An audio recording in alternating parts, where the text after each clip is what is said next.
之前因为身体有点状况，所以大约有1个半月，影片也停更，鱼缸也几乎完全没有整理，任由珊瑚软体到处乱长。我只有请家人帮忙换水，不过鱼缸的3大元素跟微量元素还是固定的在测、在控制跟添加。后来状况好一点之后，这星期我就陆陆续续的开始修剪了一些硬骨跟纽扣。原本这个已经长得歪七扭八的红地鸡，被我修剪成适合的身形，分段在2个地方，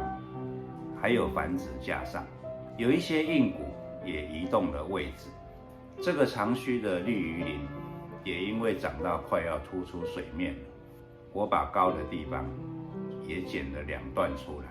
然后这原本的纽扣衫也因为很久没有整理了，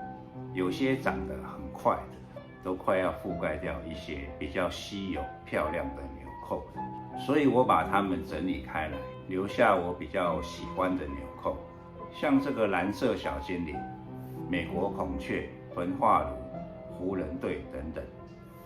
一整块石头留1种种类，等它长满的时候就不会再这么杂乱。还有这一大块的金龙眼也遮蔽了下面的珊瑚，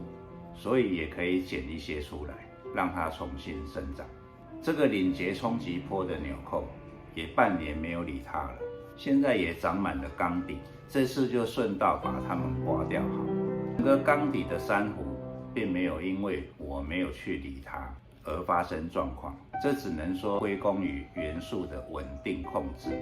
之前有很多鱼友问过我元素，有一位比较特殊，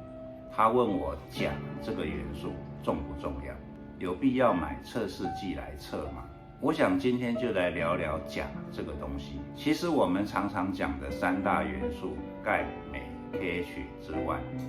钾被归类为微量元素。不过有很多资深的鱼友都知道，如果你鱼缸里有养硬骨的话，其实他们是把钾算为巨量元素的，因为消耗量不输给3大元素。可是如果你只养软珊瑚的话，平常每周换水，海盐里面就够给你的软体使用，顶多再加个阴阳离子就足足有余了。像我的低定桶的4种元素，就是除了钙、镁、KH 之外，还有一个钾。添加钾，你可以在网络上购买氯化钾来泡，很便宜，1罐大约100多块，而且可以使用非常久。按照波塞顿水族提供的 App 海缸小帮手里面可以设定你的鱼缸的水量有多少，提升多少 ppm 之后，要添加多少公克的氯化钾，理想浓度是380到400 ppm， 所以最好是先了解你鱼缸钾的浓度，不要盲目的添加，这样你养硬骨会比较精准一些。下面先来看一下沙利佛一段钾的测试剂的使用方法。这是沙利佛的测试剂，里面有药水 K1、K2 跟 K3 3瓶，2个试管。我有问公司，试管只要用1支，另外1支是备用而已。然后2个针筒，一个是透明的，是吸海水用的，有贴红色贴纸的，是吸 K1 的药水。先吸入1沫的海水，再吸 K1 药水 0.5 沫，然后摇晃，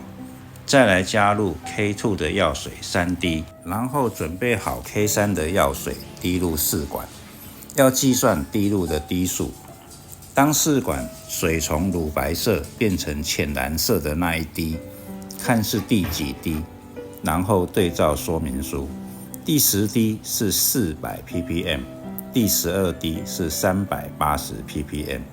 然后氯化钾也可以用来检疫珊瑚哦，大约用5公克的氯化钾对应1公升的海水，然后浸泡时间大约5分钟就可以。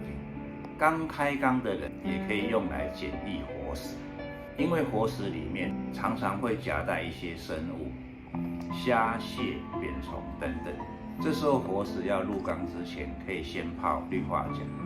浓度可以稍微高一些，比如20公克对1公升的海水浸泡一下，等5分钟之后冲洗干净就可以入缸了。但是氯化钾并不适合用在鱼只的检疫哦，